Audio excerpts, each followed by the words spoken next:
at the home. Right, I mean, it wasn't very often that he was there like at bedtime. You know, a couple nights a week, maybe 3 nights a week, but that was probably the most. Well, you'll hear that from sometimes more, but Tuesday, Wednesday, Thursday, during the school year especially, he was never there to help with homework. They were driving, you were driving everywhere. Well, our kids were not into nearly the things that our grandkids do. I mean, our daughter is driving every single day. One of them probably did 2 things, you know. But you know, one thing back then, there was never nothing going on Wednesday. That was church. Right. Sunday closed down, there was nothing. That was your family. They're open. The schools honored that. The schools honored that. Yeah, it was that.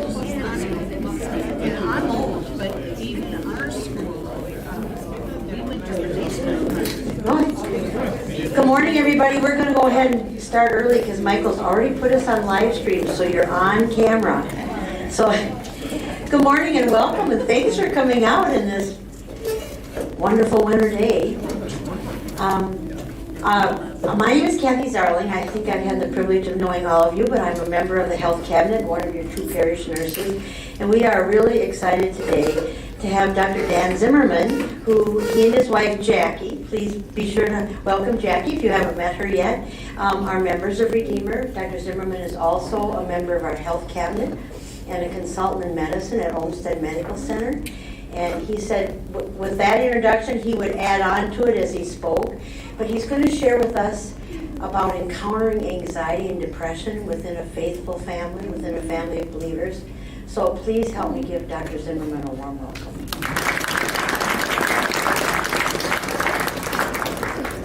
Hello and Happy New Year's. I hope everyone can hear me okay. Michael, we're getting everything set up. So I anticipated I'd be here, and I thought maybe they'd be standing over there, Pastor or Michael, ready to cut my mic off at any second. Uh-oh, what's he saying? I am a family practice physician. My wife and I practiced in River Falls, Wisconsin, not too far from here, for about 25 years. And then the lure of grandchildren said, it's time to move. So we moved to Rochester and been here a little over a year. And I work at Olmsted Medical Center in the Stewartville Clinic. And I used to do emergency rooms and deliver babies, take care of you when you're in the hospital. Now I just do clinic. So one of the things that does keep me very busy in the clinic is trying to help people when they're overwhelmed or even just feeling some depression and anxiety. It's very, very common. And so I have a lot of experience with it. And I can even think of a few successes. So I'm going to share with you what I think of.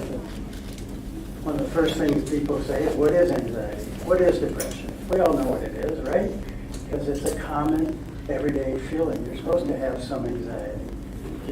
You will have some depression. Here, you better be anxious, right? That's a good thing.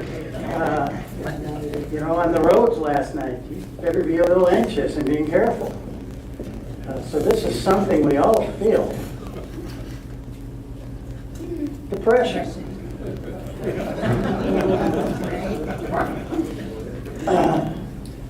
When I was a kid, I lived in Mississippi, and my dad was a Viking fan. So I was like the only Viking fan in Mississippi. His best friend was a guy from Green Bay, so they were Packer fans. One of my early memories of them watching a game, on a little TV, and giving each other a hard time. Well, I thought that was fun. I'm not so good. I'm not so sure he led me into a good place then. But, so anyway. So it's common. It's normal. We're going to experience it. It's part of life. But when does it matter? Well, a common joke I tell people before their surgery or before anything is I say, do you know what minor depression is? Do you know what minor anxiety is? Well, it's somebody else's. Right? So we all have those experiences, and what you feel, it's hard for me to say, oh, it shouldn't matter, it should.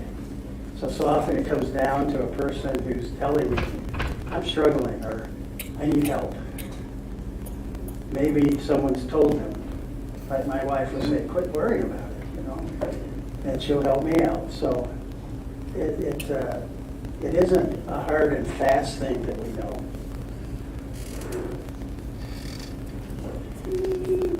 This is what we want to live in, right? I picked this out because I love the flowers and the gardens, but it wouldn't be that way without a lot of work, right? And I'm sure even in that beautiful little home, there's maybe a furnace that needs to be replaced or some windows that are leaking. And so we all have those things, even when we're living in a pretty good spot. But you can imagine the work it takes to keep those roses good. But maybe instead of living in this, some of you feel like, that's where you are, right? We need some help. Or, boy, now we're in big trouble, right? And that's the way it is. How bad is it? How much do you need help? And it will vary. But usually with work, you can go back to living here. Of course, some of you might not want to be the goal. There you go. We all have different skills, different abilities, different times in life. And, I should take a poll, which one appeals to you the most?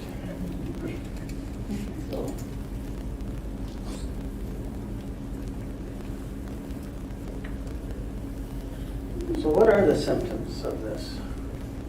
We've all experienced it, but people have different approaches. And I talk about depression, I talk about anxiety. They're really overlapping a lot. When I first was in medical school, right here up the road at Mayo, they talked about depression, and then we'd have a lecture about anxiety. Well, they're really overlapping entities. A lot of the treatments and medications that work for one work for the other. So why is that? Well, that's because in our brain probably similar things are happening, and it can be very difficult to tell one from the other. I've had people walk into my office, and within 15 seconds you're like, oh boy, am I sad. That depression is overwhelming. Or maybe you can tell they're sitting there, they're looking around the room, they can't sit still, and talking a mile a minute, and you go, oh, a little anxiety here today. But often they're together. And what specific symptoms you feel will vary. What specific symptoms you have, you may have one of these and go, well, I can live with that. But boy, I can't take not sleeping at night. We see the avoidance that a lot of people do when they're depressed, no longer getting up to go into church, missing all the meals with their friends. It can vary. For me as a physician, often I deal a lot with the hypervigilant people. They're worried about every little ache and pain and convinced they're dying. They have a tendency to have catastrophic thinking, assuming the worst, jumping to that what's going to happen instead of living in what is happening. And they notice all their symptoms. But like I said, what's minor? Well, somebody else's, right? If you're the one going through it, it can be quite difficult.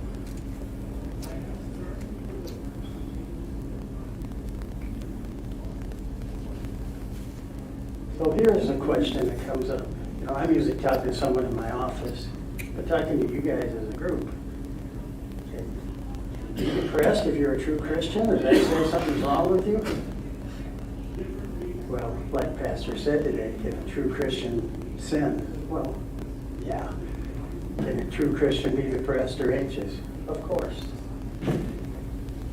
I do think when I'm talking to someone, it's one of the first things I'll ask them is try to get of course I live in a secular world. It's like, well, do you have a family?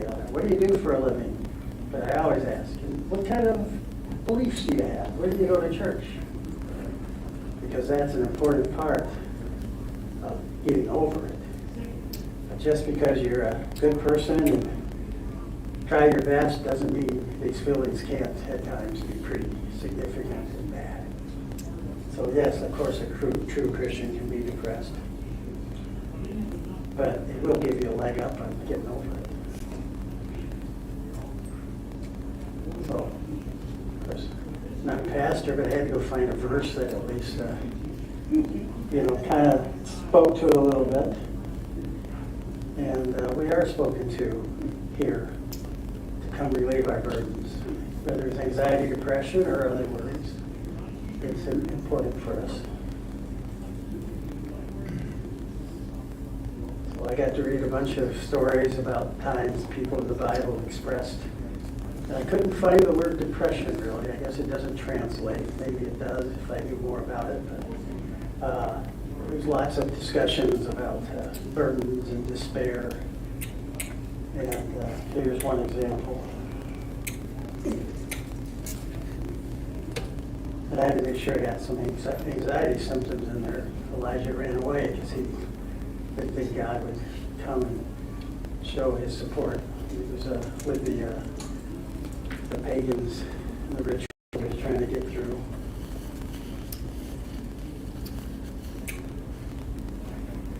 So, like I was saying, we all have it.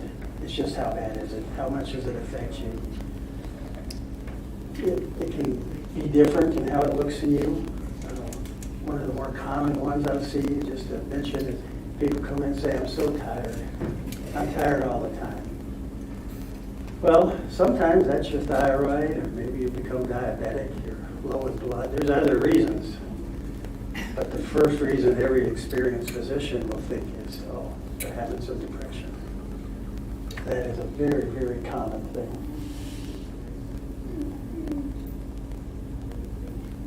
So, I get to sit in an office and someone will tell me a lot about themselves. It's sort of a daunting thing at times to listen to what someone's going through. Sometimes there's really obvious reasons, you've lost a loved one. You hear some stories that are very sad. But we all have it, right? So not everyone needs treatment. Or do we? Because what I would say is, when should we treat? We treat every day. We do things every day to help ourselves be stronger and better. Hopefully you do. It may vary. For some of you, it was a donut you just ate, right? A little lift. I heard a lot of chatter. You could see people smiling as tables were talking to each other. That has an effect on you. And it matters a lot. And it is a treatment, at least from a medical point of view. We say, oh, that's a treatment. Because those are the important things in life, right? But the foundation of it is really going to be your faith. When someone comes into me and has no faith, it's going to be a much harder time to help them. We need a tether spot. We need something in our life that matters. And some of the more severe cases, or at least the ones I kind of go up, it's going to be a harder struggle. They don't really know what they are in the world. And, I'm not so sure I always have such a nice looking foundation. We have to work on it. I was looking through a bunch of foundation pictures as I've been doing this and asked my family which one. And this was the one they picked. That's a foundation. But it's hard. But if you don't have something, it's harder to build up, right? And so I'm glad you're here. I hope this has sustained you. It helps you. But it doesn't mean you can't have problems as you start to go from there. I think younger people especially have a lot of trouble with this. They just haven't developed what they are in the world, where they believe, what, the importance of life, and so it can be harder as there maybe a little more drift. And I think if you have a friend who just seems to struggle so much at times, if you ask yourself, what really anchors them to the world? Do they have that faith? And it might help you answer what the problem is, or at least what the start of it is. So is that all making sense? So Jackie, anything else? Should I add more? No, I think you might want to talk about those areas that are non-medical issues to improve. That wasn't a setup. She hasn't actually looked at my slides. So my wife's right again. These are the things that make our life better. And if you noticed, I haven't mentioned medications yet. We'll maybe speak about that. But these are the things, the faith, these things we do, it is important. Having support, friends, things we look forward to, some laughter. Exercise certainly helps almost everyone. There's few of us sitting in this room who couldn't say, well, I could do a little more, right? Maybe there's a couple. But for most of us, it's like, yeah, I should be a little more active. Enough sleep. I remember, especially in my 20s in medical school, that was the easy thing to cut. I'm so busy, I got this and that, I got to stay up. I'll have to sleep a little less at night. It's not good for you. It's hard on your mind.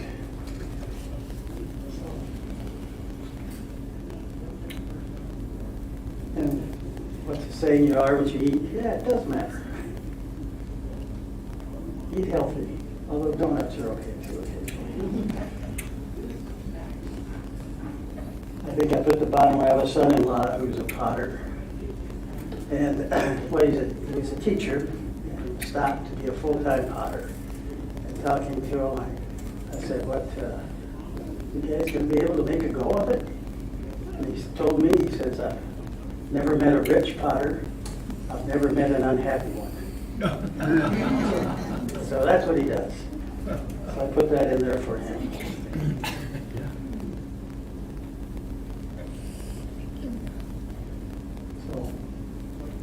And I'll say this one more time, obviously because of where we are, but it's supportive to be out in a community of believers, to have people. And it is an important part, and it's missing in so many people's lives. So there are things we do to try to get through our depression that aren't always so good. Some people become obsessed. I run a little anxious at home. I get a little worried. I make lists. Boy, I can go a little too far sometimes with my list. And it makes me focus on the things I'm worried about instead of helping me get over the things. Avoidance, that's an easy one, right? And then some people just give up, saying, I just can't do this. So you do need to persist. You do need to keep at things. They're not always easy. I suspect this person can run a lot further than I ever could. Couldn't quite find the right picture. Sometimes I always ask people, what's the difference between persistence and stubbornness? Well, again, it's kind of like, depends on your perspective. And we shouldn't be running our head into walls, right? And being stubborn about certain things. Sometimes you got to change behaviors. Or walk around it and say, okay, I can go. But you got to have persistence. And all those things in our lives can be difficult to gauge how we do things, right? Are you persistent or are you stubborn? Well, don't ask my wife which one I am. So I thought this sign kind of said, it'd be nice if life had as you come up to something and someone says, hey, let's go do this. You can sign would flash and say, oh, good for you, bad for you, you know. It's not the way it is, you know, you have to sort and choose. Sometimes I've known people who consistently see the sign and return right into the old bad habits, right? But for most of us, that's kind of not the way things happen. We think, oh, something's good, right? Sharing a beer, by the way, I don't drink, but a lot of people who enjoy a beer with their friend, that's a good thing, right?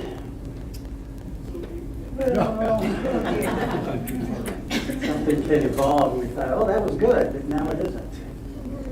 And so that creeps up on us. It's not so easy always to say, oh, this was good or bad, or sometimes we have developed these bad habits, and you know they're not good for you, but how do you get rid of them? Well, it'd be nice if we had that, we don't. It'd be nice if all our habits were there. Some of us have these habits. They did paint him with a smile on his face. Here's another bad habit. It's probably a little more real for most of us. Gosh, my phone, I use it at work all the time, looking up stuff. I couldn't really exist. It's more important than a pencil to me nowadays. It's pretty easy to sort of fall into the wrong way, right? And I would evaluate your habits. I'd say, what do I do that's good and what do I do that's bad? But some of us need someone else to offer their opinion. I've been joking, but luckily I do have my wife who will say, hey, do this, or you sure that doesn't sound like such a good thing.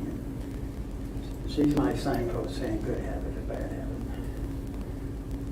I have friends who will do that. I have daughters who will easily do that for me. So.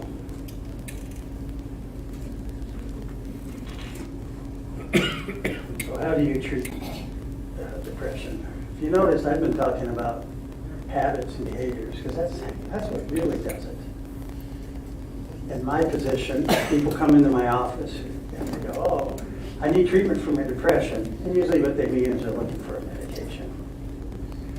So I try. You know, of course, it depends who I'm talking to and their experience and their abilities, but to bring them back saying, oh, we'll talk about medicines, but what are you doing? And again, I go back to, what do you believe in life? What's your role? What are your goals? Who supports you? Who's tearing you down? Because those remain the most important. Have I emphasized that enough, Jackie? There are two things that, as a physician, I usually control or have input to, and that's counseling and medications. When you treat depression or anxiety, they've been shown to be pretty equal. If you talk to a counselor, they'll say, well, counseling's a little better. You talk to most doctors, well, most of them will tell you it's pretty equal. You can do them both. That's probably the best outcomes. Counseling, though, is a little difficult in that you have to establish a relationship with someone. It takes a lot of time. Good counselors aren't necessarily your friend. Doesn't mean you can't like them or be friendly with them. But they're there to tell you what's going on or help you develop different behaviors. And so I've had several people say, well, I'm doing better, but I just don't like that person. Well, do you not like them for good reasons, or is this I'm uncomfortable? I'm trying to avoid that. And so I've had to tell over the years several people, well, I think you should continue to see this person. Give it a chance. Work on it. There are various approaches. Maybe someone out there as a counselor could stand up here and redirect you much better than I could. It's not just you go counseling and sit and tell your story. There are many different ways they try to help you. And often a good counselor will give you homework.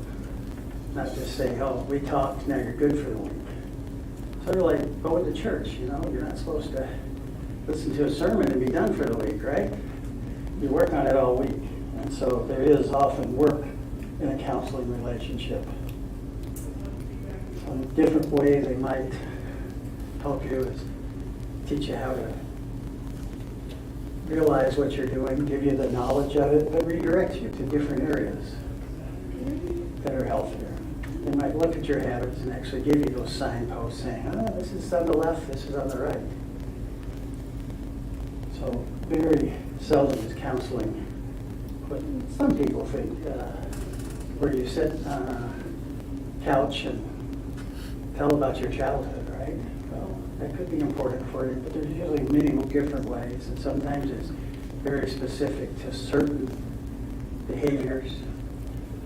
One of my great successes, I just remember, because it really made a difference in this person's life, is they were so scared of leaving the house. Just couldn't do it. In fact, I think they canceled my appointment 3 or 4 times before they finally saw me. We talked, I gave them the information and said, here's what's happening. Oh yeah, I see what you're saying. And we eventually decided they would go to the library every morning. Nice quiet spot, they could sit there, and then when we talked to them, they'd read the paper, which they did anyway, and they'd see people coming and going. You know, at first it was 15 minutes, and it built up to an hour, and then all of a sudden the librarian started talking to them a little bit. They found enjoyment and lost some of their fear. This person never was going to go to a New Year's Eve party in a big group. But, you know, they worked on it, and they desensitized themselves. So that can often be important. I'm afraid of heights. I'm not working on desensitizing that. One of the more anxious times in my life is my wife and I were in Chicago for the first time, and she wanted to go up onto the Sears Tower. And we had found these 3 tickets or something, so I was like, oh, okay, I'll go. Oh, inside I was churning so bad. I did not want to go up into the Sears Tower. And I guess now they have these windows you can lay against. Oh, just thinking about it. You know, I can't watch someone on the TV stand on a ledge without going, whoa. So just as we get to as we're walking to the Sears Tower, I think we'd been at a Cubs game or something. But we were walking, a storm came up. Oh, a hellacious storm with lightning and thunder and hail. And we get to the Sears Tower, and there's a big sign, closed. Hell, they had windows broken during the storm. Oh, I think the guy was looking out for me. I didn't have to go up there. Hey, honey, I was going to go with you. And then if I'd have been 30 minutes earlier, oh my goodness. So I guess sometimes something will work for one person and not the other. And that can be part of the trouble with counseling, because you just don't know what'll work for you always. They don't always know. There's a trend in counseling in general for a very shorter burst of therapy. So if you need counseling, it's usually not going to be yearly for, twice a week for a year. It's been more 6 to 8 week sessions, maybe a follow-up 6 months to see how you're doing. That's the general trend. But I'm not a counselor. There are days I feel like it. I think that's a service I do for people, because I have people who aren't going to go to counseling, and then you go, well, I'll give them some of this information and see if I can plant some seeds and get things going. Usually for people who go into inpatient treatment, that's usually because there's a physical danger, like they're withdrawing from alcohol and they need direct observation medically, or they're so suicidal that they need to be protected for some time. And so inpatient units do exist. Mayo has a big one. But in general, most counseling is now outpatient, even pretty severe cases. And that throws families. Well, we need to take care of this, and you're really struggling, and the parents, the wife, we need to put them in a hospital. That doesn't happen very often. doesn't mean you're not going to get treated. And as I was saying, counseling can have some pretty big barriers. Paying for it. A lot of workplaces have some sort of like, they'll give you 2 free counseling units or 3 or something like that. Some places will pay for a limited amount. And it does take time. And then there's the whole matching.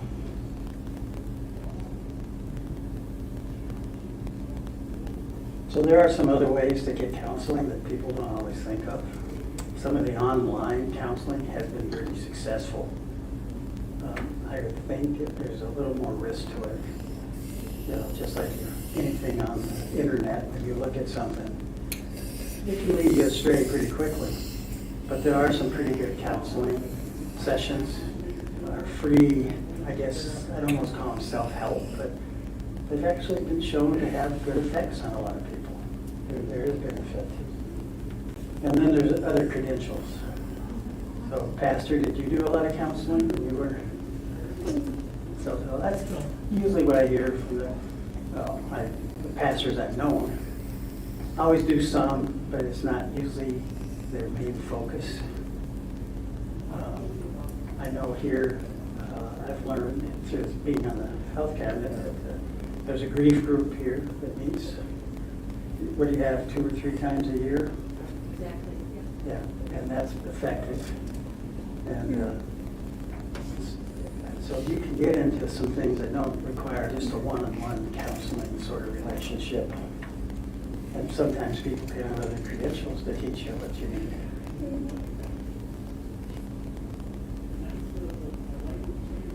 Oh, I do want to say, in counseling, beware of the friend counselor. And I tell people, oh, you got to have friendships. You need social interactions. And they'll say, oh, yeah, well, I trust my friend, Chris.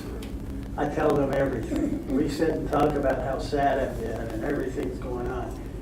That usually quickly isn't a very good friendship. It can really create problems. And sometimes it becomes, instead of a helpful thing, more of a, I wallowed in it, now we both go. That doesn't mean you can't tell your friends what's up or trust them to give you feedback. But there are people who every interaction with her, you know, like you have a good wife. Well, yeah, I do. But I don't want her to be my counselor. She keeps me directed. She keeps me, reminds me what I'm doing wrong, but that's not the only thing we talk about is my failures every day. Right, honey? Okay. I better check. So medications are the other thing I, as a physician, will deal with. And, you know, I'm kind of an old doctor now. I remember when they were first coming out, we had Prozac.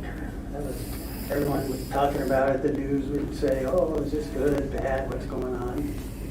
Now you have many, many more choices. We know more. But it remains true that I can't do a blood test and say, oh, you are depressed at level 6, type 4B, you know.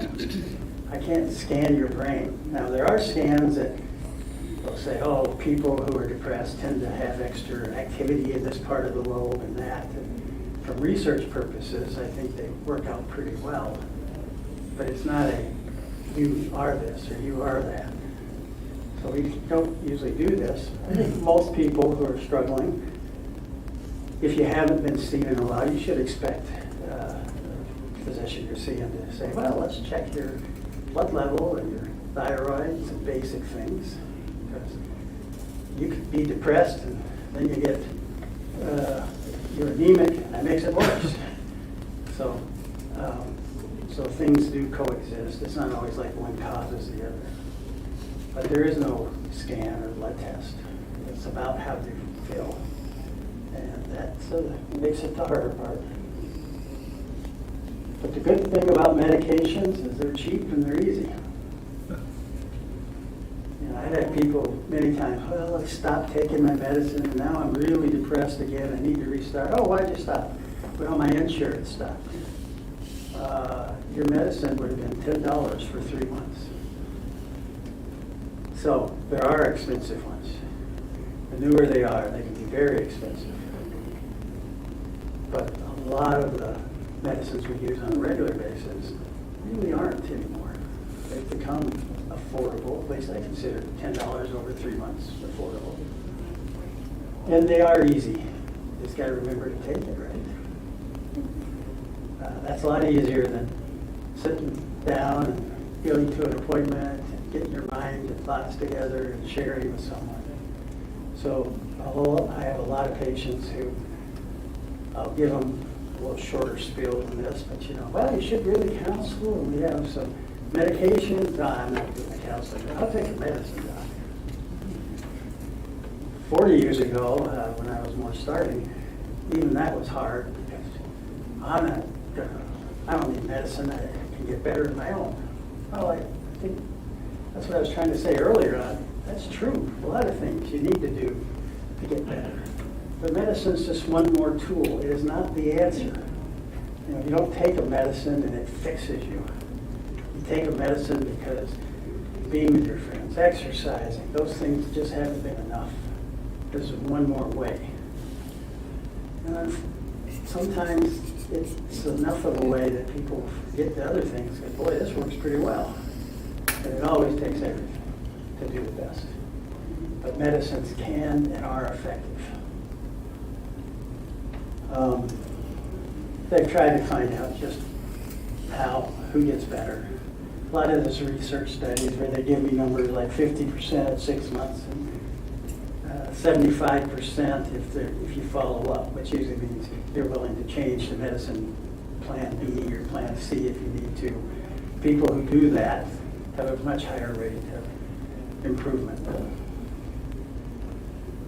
But, are you looking at an older age group has other medical issues and more stress in life usually as things are happening? Or you're looking at young people who, like I said, aren't really, they don't have that foundation built, especially with faith. Those numbers go up or down depending on the community you talk to. You'll see the research isn't so great on, looking at people who live in an urban area versus rural people versus, it's hard to tease out. Is there one group more at risk? Well, people who are alone, people who suffered significant childhood traumas are much lower in these numbers, unfortunately. But for most of us, the people who I like to treat the most are ones that don't say, do I really need this? I've still got a job. I'm still getting along. But when we talk and they realize, but I don't like to go out to my grandkids' games because I just don't have the energy. Or there's too many people. Those are things that can really be helped to make a difference in that person's life. That's a lot easier. The person who's got the shack I showed, well, our goals are a little different about what we want to get to. And these numbers might not be as accurate for them. But in general, this is kind of the ballpark we talk about for medication usage.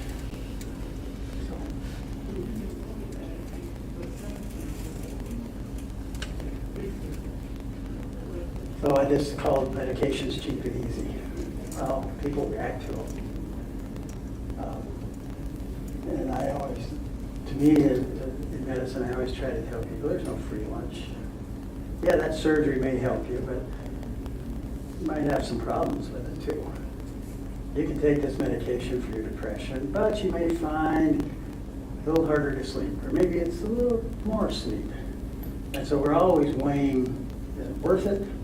Does it do enough good that it's worth what it happens here, the side effects? Or are they more in a different balance? And then especially with anxiety, some of our medicines, I have someone who's really anxious, I give them a dose of Ativan, nerve pill. I almost always feel better, right away, real quick. Will it help them in the long run? No. So there's some real addiction issues with anxiety medicines especially. Alcohol. I don't really like the phrase self-treatment, or I was self-treating my anxiety with my, too many beers every night.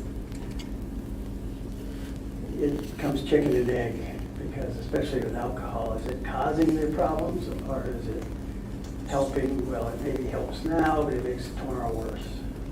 And that's the way we have to be careful when we're prescribing medications. I've had people so anxious, they can't talk, they can't deal with their problems. So I do use some nerve pills to say, okay, for the next 2-3 weeks, we're gonna calm you down, let you start some of these other things that will help you, and then I want you off of them. Well, I can show you a whole list of patients where I haven't succeeded in getting them off, because it's a very alluring thing to not have that anxiety all day. And how do we deal with that? So there's lots of other treatments besides just the simple medicines you think of. And I didn't go through all the classes of SSRI or NRI or typical antipsychotics. All have antidepressant effects. Ones that people both mentioned to me, St. John's wort had a big following, especially 10 years ago. It turns out there's a chemical in it that's very similar to Prozac or fluoxetine. It sort of works. The trouble is, what concentration is it in a plant? The people who put it in a bottle and call it St. John's wort, they're not breaking the law if they put grass seed in there and call it St. John's wort. So you don't always know what you're getting, you don't know the concentration. So it's not a great reliable, but I've had patients who feel comfortable taking it and report some success. Ketamine is one some people have heard of. That's a medication we use to knock you out. When I was more in my ER career, I used to give it to people and knock them out so I could put their dislocated shoulder back in place. So people have gotten ketamine for various reasons, and they found a lot of these people seem to have less depression afterwards. Well, it's true, but it's very much what dose do you give. The effects usually last 2 weeks, then tend to come back. And there can be risk to ketamine. I know there's some famous guy, what was he in a show called Friends or something? It's not one I watched, but I think he died of a ketamine overdose recently. So, but it's very popular because people become a little desperate. If you're still living in that shack, what am I going to do to get better? They're looking for anything. And so they tend to latch on to, I'll try whatever. And that includes, Uncle Jim's tonic. People love to make things in medicine. We always hear about Chinese or Eastern Asian, that's like a code word for, this is, unknown. Doctors don't embrace this. This really has good effects. Oh, right now, CBD, did you guys know that cures everything? I can't, that's amazing. I would bet there's some people in here who have chosen to use it. Again, it's a little unknown what that chemical does in our body. It seems to have some anti-anxiety properties. And then, of course, if you're selling it, you'll claim anything for it. Because you can sell it. Electroconvulsive therapy is actually a treatment that's been shown to kind of work. Be pretty good for a lot of really severe people. Mayo, I don't know about other parts of the country, but in this region has had an active program doing this, at least the last time I checked. And it works. But some of you are my age and remember the movie One Flew Over the Cuckoo's Nest? That's what we think of electroconvulsive therapy, right? Who would do that? But when it's done the right way, it can have a good effect. And so hopefully there's things on here that are coming along, and someday we'll talk about some new class. So what I'm trying to say is, there are things that can get there. I could give you a few hours on the different medications and their effects and side effects. But to get to this, it takes work, right? Those hedges need to be trimmed. That grass needs to be mowed. You know, the steps got to be painted, treated, re-nailed. And it's something all of us, you should be doing. Otherwise, you're not a healthy, mentally healthy person unless you're doing things every day to help these symptoms. But sometimes they get out of control and you just need more help. So we advance. And if you look at this house, it looks nice, right? But it probably means something like this was happening, right? And sometimes you got to bring in other help. It is a lot more work. They're not going to take the picture of this. They're going to let everything grow first. So that was the discussions I had, or what I wanted to share with you. I'd be glad to answer any questions. Yes, ma'am. It's twofold. How do you convince someone to seek therapy that you know need to? I mean, they really are depressed. And these are very good friends of ours. And the husband is willing to take her, but she won't go. And partly the reason is, she says, if she is depressed, the cost is prohibitive. Now, they don't have a lot of insurance. So my second part of the question is, why is it so expensive for people who don't have the means? You know, a lot of us have insurance and that makes a difference. So that's my two-part question. Well, those are questions I can't completely answer with you in a way that's easy, like flip this switch and it'll work. I usually say haven't seen me because I'm so highly skilled and persuasive, right? You know, I can talk them into it. No, I've had, but it just isn't always there. Sometimes it takes a lot of time, and you put it, you know, like we like to think if you plant the seed, right? And let it grow. Sometimes confronting people, it does work for some. Some it just makes them your enemy or makes them so mad and resistant it doesn't work well. There's times, you know, you point out, like, just like when my kids were little, if you do this, I'll get you some ice cream, right? You know, and you try to find whatever would reward them. Like, I think you need to do this, and I think it would make it. This is what we'll see, and maybe it'll get through. But it's obviously not going to be easy. Whatever you do. I just got a lovely Christmas card from a patient of mine in River Falls. She had horrible anxiety. Really, she was a functional person and had kids and a husband. But it really affected her life. Every day was a little less than it could have been. She was particularly afraid of flying. Her husband talked her into it. She attended a class on fear of flying. It helped. So she's feeling good, right? She's driving to the Minneapolis airport from where we are, going along the freeway, and promptly sees a small plane crash into the field, right where she was.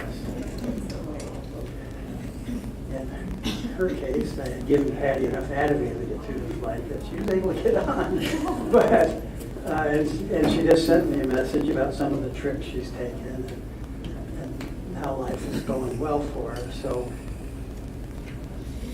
that pays off eventually, but what do you do right now to get through this? She spent years, I'd see her, and she had some other issues, and we would treat her, and I'd give her her asthma medicine. Oh, you want to treat that anxiety yet? No, it's not ready. Eventually she did, and it worked. So you hope that sort of kind persistence pays off, but there's no easy way to get through those barriers. Maybe you'll find out she's worried about being labeled. That's a very common one. You know, back when I said, can a true Christian have anxiety, depression? Well, for a lot of people, they see these diagnoses, labels as a character flaw. You're calling them less of a person. They won't allow it, so why should I treat it? Yeah, just to finish the second question, what does it cost? Well, you're paying a person who spent a lot of years trying to figure out how to talk to you about it for their time. You know, you're paid for time. That's why counseling is expensive. That's why some like the larger groups, because you're dividing it. Or some of the uncredentialed ways, like online assessments, you know, that helps people. Yes, sir. As you were talking, I was Well, considering. wait for Kathy. She really wants you to be my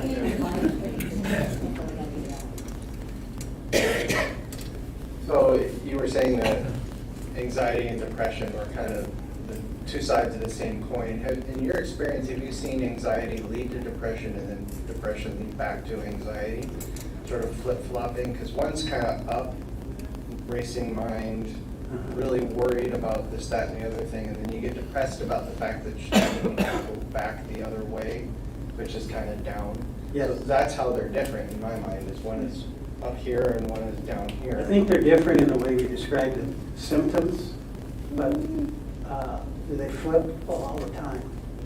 You know, you see people who are really worried about this, and that's where they spend all their time, and now they're just crash because they're depressed about the way they're not succeeding in life, and vice versa. Yeah.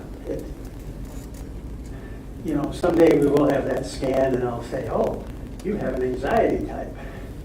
This is more depression, but in fact, when I enter codes, you know, someone's been in, one of the more common ones, it just says major depression / anxiety. That's the diagnosis. And so they do flip back. And it does bring up a point I didn't say is, for all these symptoms, a lot of people like to blame something. It's my job. If I could just get a different job, I wouldn't be depressed or anxious. Or if I could just get a different wife, I'd finally be better, you know. There are times that's true. You know, if you're being abused at work, if you're doing a job that just beats you down. I had a friend, a patient who had to finally quit her job. She was doing child abuse. She was a policeman who did child abuse, evaluations. She finally just had to quit because she just couldn't get through it anymore. She now works for Anderson Windows, and last time I talked to her, she was very happy. But in general, depression and anxiety is something we create within ourselves. And out it comes. And you can point it at things like my job, you know, this person, that. But it's usually something we internally generate more. And then it gets aggravated or brought out by things, you know. And there's always exceptions. In medicine, nothing's ever 100%, you know. I don't know, I'm afraid of heights. I get over it. I've hand climbed, grain beds when I was little and or a teenager. I could get up there on top, never liked it. I can fly in an airplane. But for some reason, I get anxious. It's not like I had a horrible experience or fell off a roof or anything like that. Right up here. Come on, Ed, let's go. Wait just a second, Bob. One thing I'd like to interject quickly is that one of the things that I found really helpful to people in my nursing career was to remind folks that asking for help is a strength. So many times in our society, while they're depressed, people see that as a weakness, and it's anything but. And I always say to ask for help and know ourselves well enough to do that is a real strength. Yes, sir. Some of these things run in the family. I've heard like bipolar and schizophrenia. We're getting a lot more teenage diagnosis. Is this true or not? Or Well, If I knew for sure, I'd be speaking, they paid me $50,000 to come speak. Said, here I am, right? So, yes, things do run in families. And just to be clear, schizophrenia is really a different category completely. Often they have depression and other issues, but it's a little different disease process. Bipolar, is it a form of depression, like I was just saying, it's depression, anxiety, where people flip up and down? We don't have the biochemical knowledge or ability to say, is it really part of just a subset of depression, anxiety, or is it a little off? But it has very different sorts of symptoms and problems with it. Basically, it swings, wide. But the extremes in some people are very, very hard. But it does run in families, just like being tall runs in families. Going bald runs in families. But it's not something that is predestined, like, oh, your mom had it, you will have it. It does run in families. And I think in general, if you think of people, we have a set point. Most of us have some degree of happiness. And I always wished I was Pollyanna, right? Way up here. I've known some people who just seem to go, oh, wow, there's a friend of ours, Steve Rolfe, who I always felt a little depressed being around him. He's like this perfect guy. He's genuinely that nice. And you talk to him, you go, yeah, he really is that nice. I should be like him. But I never have achieved that level of just happiness, looks at the bright side, And so most of us have a set point. And I always thought it was interesting in lottery winners. They did testing as much as you can. How happy are you, right? And they found that lottery winners went up, much happier, for 2 to 6 months. And they're always back right where they were. So a lot of us have a set point, and that's something counselors try to do, is change that set point for some. That's very difficult. Sometimes it's just how do you live with where you are, whether it's your anxiety or depression. PTSD seems to be Okay. I mean, I swim every day at the rec center, and one of the guys, and he's been diagnosed with obviously some cancer and things like that. And but just lately he says, I still have these recurring dreams that I have when I was over in Vietnam. And I go, I was over in Vietnam, and I don't have those recurring dreams. But his seems to be PTSD. Do you run into that often? Yes. It's pretty easy to identify if someone was, in a war zone and had bombs going around, or have PTSD. That quickly gets diagnosed. Some of the more common times I've seen it happen is car accidents. People in a car accident had their mortality flash before them, and now they're like, they can't get in a car. They truly become depressed or anxious, again, whichever way you want to call it, about getting into a car and driving somewhere. That's true depression. There's a few little differences in how it gets treated. A lot of the ketamine I flashed up is used in PTSD. It's been used in a lot of returning war vets with some success. Again, there's some problems, but it shows at least enough promise, especially with PTSD. We know that people who are in a pretty major event, if they take even some simple medicines like beta blockers, like metoprolol, stuff you probably maybe got for your heart, if they take it right away, it seems to block some of the memories from doing something in the brain to become, you still have the memory of it, but it becomes less permanent or ingrained in whatever way our brains work. It makes it a struggle. And there's some medicine called Prazosin, it's called an alpha blocker, that's used to block the dreams that come with PTSD. So it is a form, it's different, but yes, it's pretty common because ask, can a true Christian sin? Will a person have a major event? Yes.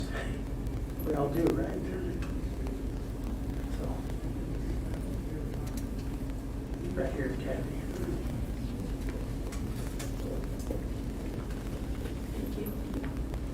You say something about you try to find out about their faith or belief. How does that help to overcome anxiety or depression? Well, I want to know because it may affect how well they respond. Because, like I tried to say, a person that is at least working on figuring out where they are in the world and what it matters, and the grace we've been given and why it's so important, it's easier for them to build up from there. If they don't have that at all, it's a lot harder. In my particular job, it can be hard to ask because people get offended. Well, what do you mean, do I go to church? Well, I mean, do you have a belief, a faith? What's your purpose in this world? Because it's just part of a person who has those things developed. It's easier for the other things to help. Otherwise, you're sort of like painting on something that's moving. It's hard to help. Does that answer your question? Yes, it is. So in essence, you're saying give everything to God. Or still see the doctor and put everything in the hands of God. Give everything to God, but realize we're imperfect at doing that. Thank you. I've got to ask the Minnesota question. Is cabin fever real? Are there seasonal differences in Yes, numbers? seasonal affective disorder, cabin fever. Yeah, sure it's real. Just like I was trying to show you, all those things matter to our mental health, right? And if you're stuck inside and you love being outside, it's not helpful. If you're not getting out and exercising and seeing your friends, it is not helpful. Sunshine doesn't matter. It has to do with, in my other life, I'm also a sleep doctor. So light helps a lot of issues with your sleep, your rhythms during the day, and we don't get enough of it. In fact, in my home, when my kids were younger, my younger daughter would suffer a little bit from, you could tell, seasonal affective disorder. And so in her bathroom, where she or her sister would get ready, had these big over-the-mirror lights. Well, we changed them all out into sunlight lights. And we called them happy lights. Take your time, comb your hair. Actually, I think it helped, don't you?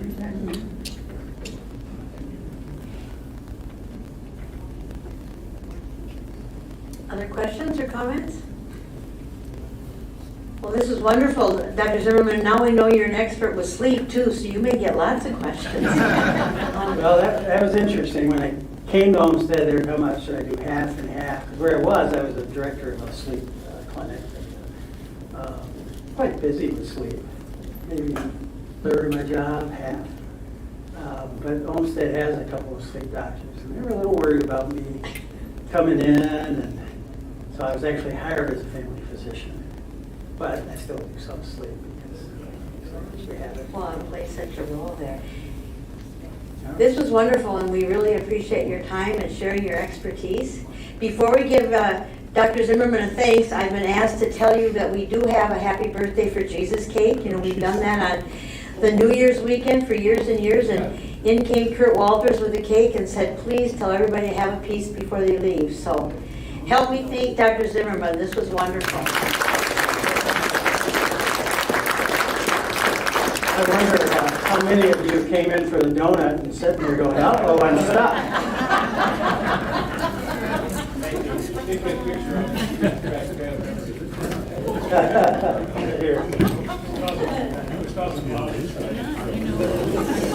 Good time to get stuck. Happy New Year. Moving forward.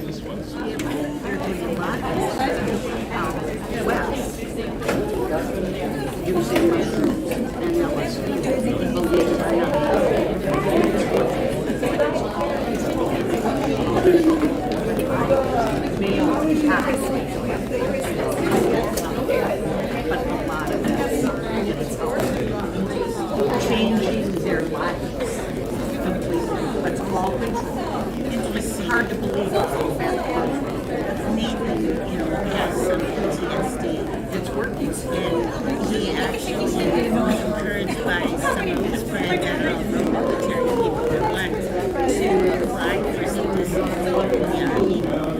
And he did it. You know, 3 months of volunteer. You know, don't just apply to the government for military disability. He just got 50% disability. He gets $1,000 a month. But I know they're doing it on the West Coast, but they have to. And Mayo would be slow to come in. I need to ask him because he sees a Mayo doctor. And I'm interested, because he is treating it. I don't know with what. Mayo is doing research on PTSD using mushrooms and LSD. Mushrooms for there's articles that are out there. Don't you think Mayo would want to keep it hush hush because they want the bad press of LSD? We're promoting LSD. Well, They're very conservative. Yeah, they're very conservative. But I'm sure they're if nothing else, they're looking at these trials out wherever they are to see if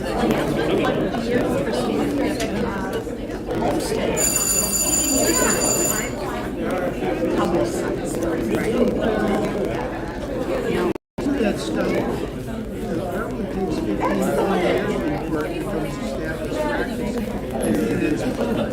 well, look at Nathan. He's been back for 19 years. 19 years. And now,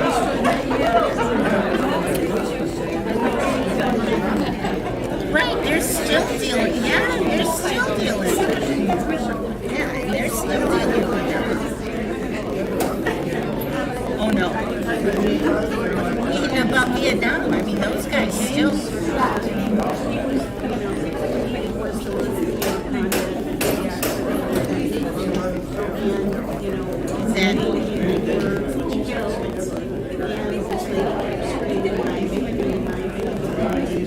Went over and got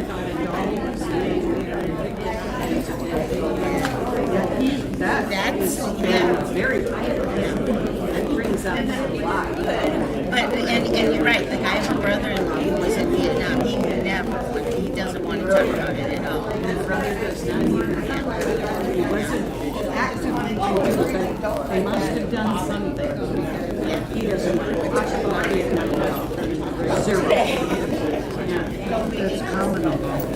I'm in Lucy, but And I'm supposed to read, so so I better get out there. Very good. You can listen to him every week for a while. It's 25 after, so. Right. 15.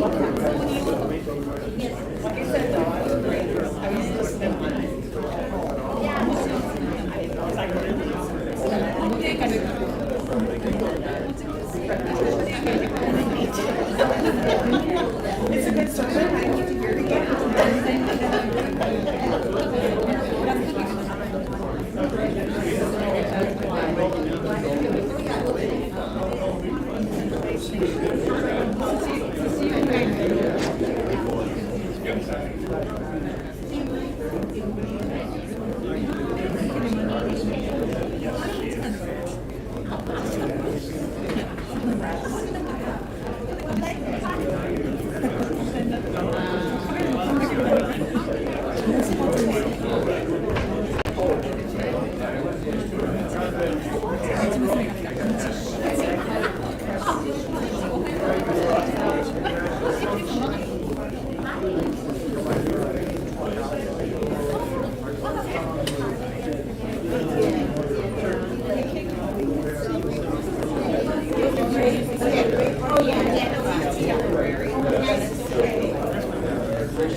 Say, for those of you in the North Fellowship Hall, they brought down this wonderful birthday cake for Jesus. You're supposed to all come in and have a piece.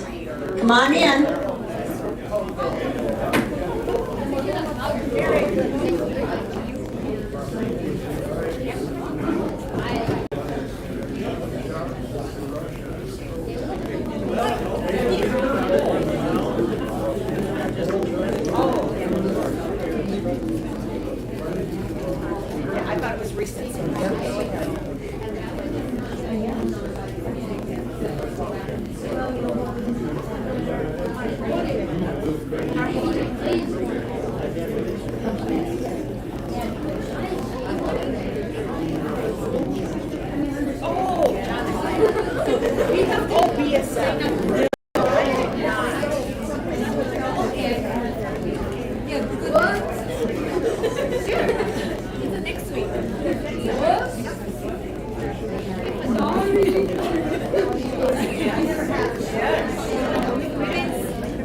I always just, that when you were insane, I'm not a.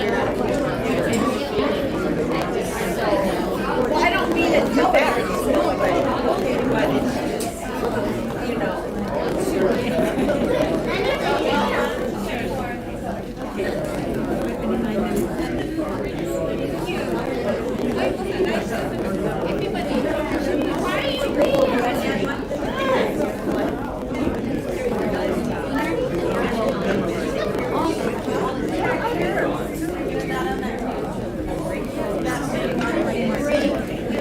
Every time you turn it, it goes out to date. The neighbors are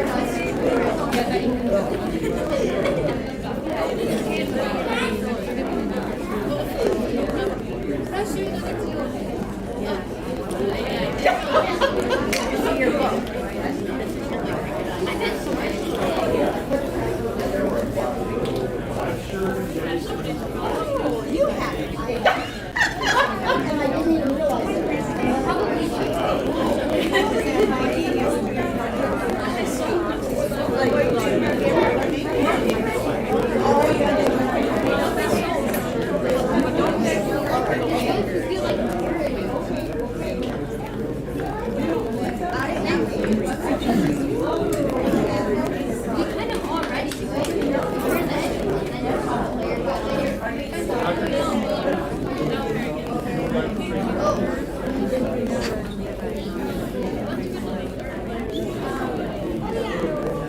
I better find my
Terrible.